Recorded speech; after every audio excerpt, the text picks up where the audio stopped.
জমজমাট ইলিশ মৌসুম। আর এই ইলিশ মৌসুমে যদি ইলিশ বিরিয়ানি নাই খাওয়া হয় তাহলে কি আর হয় বলো। নমস্কার বন্ধুরা, জয়াস ফুড রেসিপিতে তোমাদের সবাইকে স্বাগতম। অনেক দিন পরে তোমাদের মাঝে ভিডিও নিয়ে আসলাম। সবাই কেমন আছো? আশা করি সবাই খুব ভালো আছো, আমিও খুব ভালো আছি।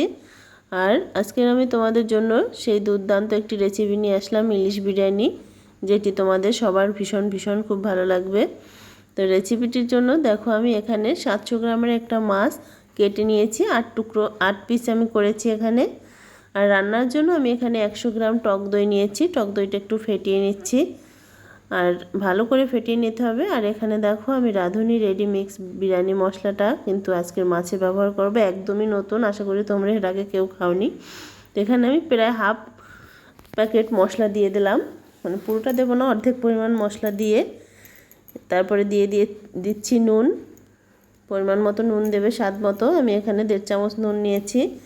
দিয়ে দেবো প্রায় 2 চামচ মতো চিনি। চিনিটা কিন্তু দিতে হবে স্বাদের জন্য, না হলে কিন্তু টেস্ট হবে না।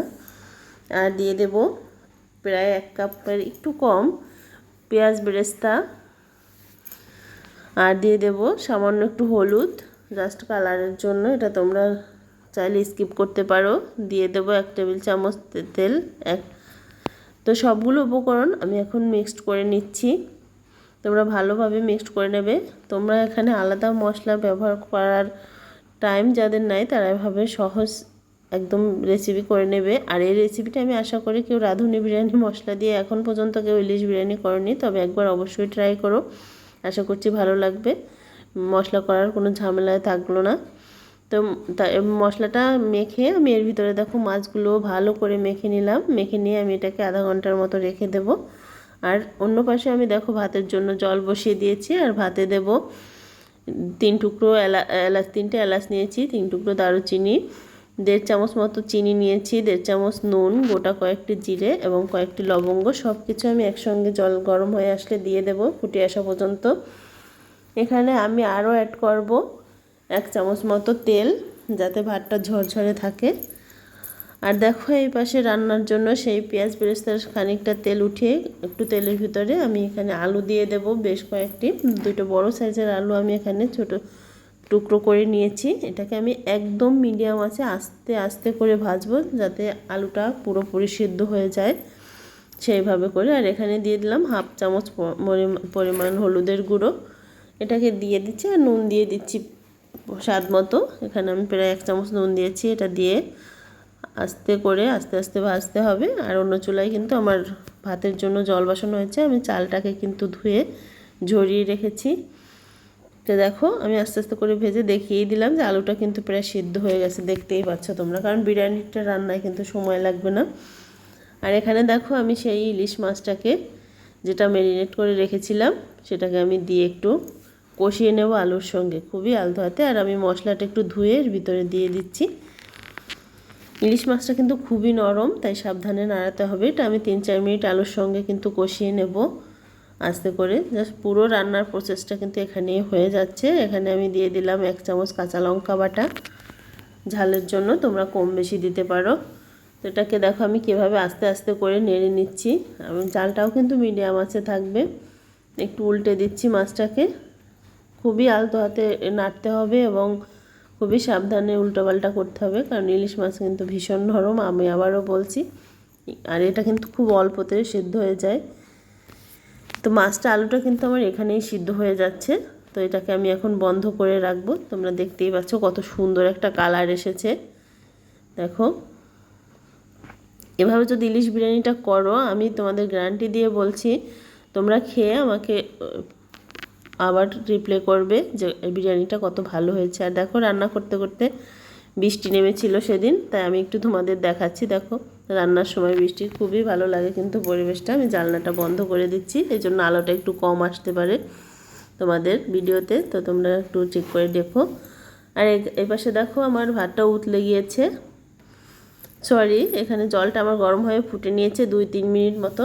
সেই জলের ভিতর কিন্তু আমি ঝরানো চালটা দিয়ে দিয়েছি।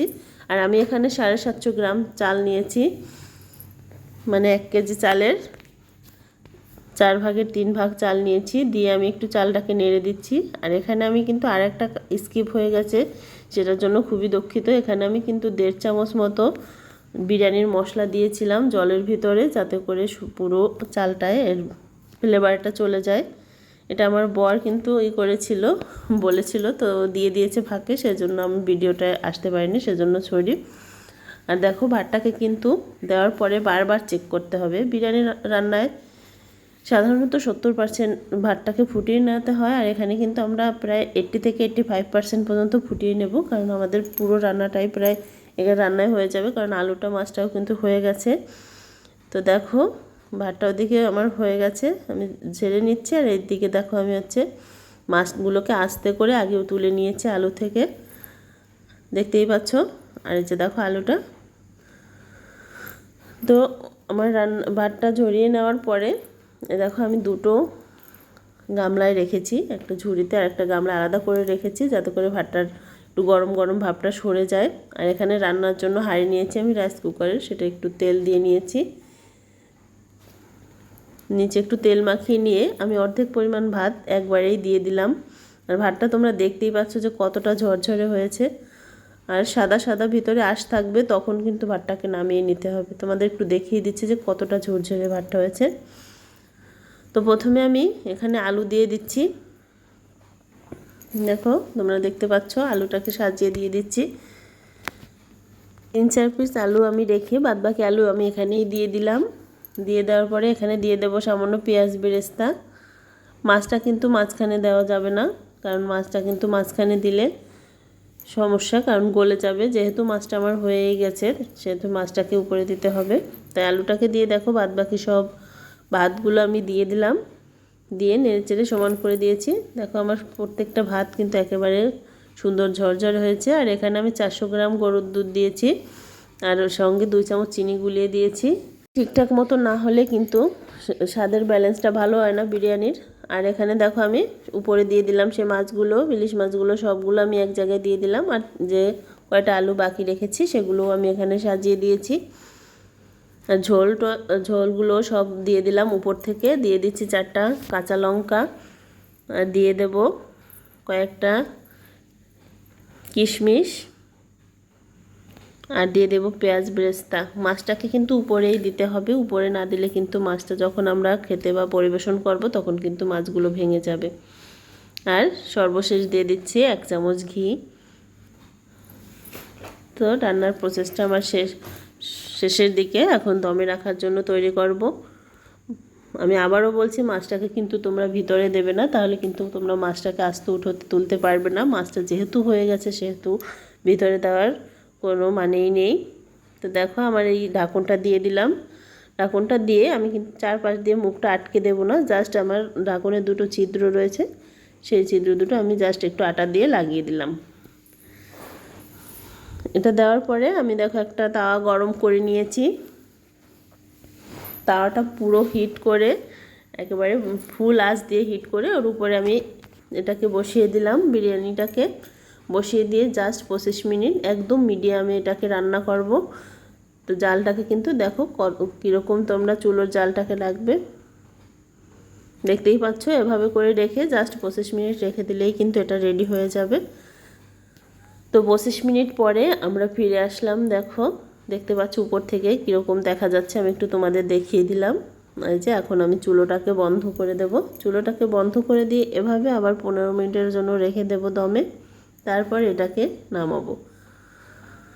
তো 15 মিনিট পরে দেখো আমি ঢাকনটা খুলছি, তোমরা দেখতেই পাচ্ছ এটা দেখতে কতটা সুন্দর হয়েছে, এবং আশা করি ফুল প্রসেসটা দেখেই তোমরা বুঝতে পেরেছো যে বিরিয়ানিটা কতটা সুন্দর হবে। একদম আনকমন একটি বিরিয়ানি আশা করি তোমাদের সাথে আজকে শেয়ার করেছি, এবং তোমরা অবশ্যই এভাবে ট্রাই করবে।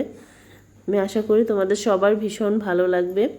তো দেখো তোমাদের একটু দেখিয়ে দিচ্ছি, আমি মাছগুলোকে উপর থেকে আগে তুলে নেব, কারণ ভাতটাকে নাড়াচাড়া করতে গেলে মাছগুলো কিন্তু ভেঙে যাবে। উপর থেকে আগে নিয়ে নিলে মাছগুলো পরিবেশন করতে খুব ভালো হবে। আর তোমাদের একটু দেখিয়ে দিচ্ছি যে দেখো আমার বিরিয়ানিটা কিন্তু নিচ থেকেও একটুও ধরেনি, একদম পারফেক্ট হয়েছে। টাইম মেনটেনটা তোমরা ঠিকঠাক মতো করলে কোনো অসুবিধা হবে না। তো আলুটার সঙ্গে আমি বিরিয়ানির ভাতটাকে ভালো করে মিক্সড করে নিচ্ছি, ওলট পালট করে এভাবে তোমরা মিক্সড করে নেবে। এবং ভাতটা কতটা ঝরঝরে হয়েছে সেটাও তোমরা দেখেই বুঝতে পারছো। আমি তোমাদের একটু দেখিয়ে দিচ্ছি যে ভাতটা কতটা সুন্দর হয়েছে। তো জাস্ট এখন এভাবে পরিবেশন করলে খেলেই হলো। তো তোমরা কেমন হয়েছে আমার বিরিয়ানি রেসিপিটা অবশ্যই কমেন্টস বক্সে জানাবে এবং তোমরা সবাই অবশ্যই ট্রাই করবে। এবং আমার এই ভিডিওটি তোমাদের ভালো লাগলে অবশ্যই আমার পাশে থাকবে। আশা করছি সবাই আমাকে সাপোর্ট দিয়ে সামনে এগিয়ে নিয়ে যাবে। এবং রান্নাটি কেমন হয়েছে কমেন্টসে জানিও। এবং আমার চ্যানেলটি ভিডিও ভালো লাগলে লাইক কমেন্ট শেয়ার অবশ্যই করো। আজকের মতো সবাইকে টাটা, সবাই খুব ভালো থেকো।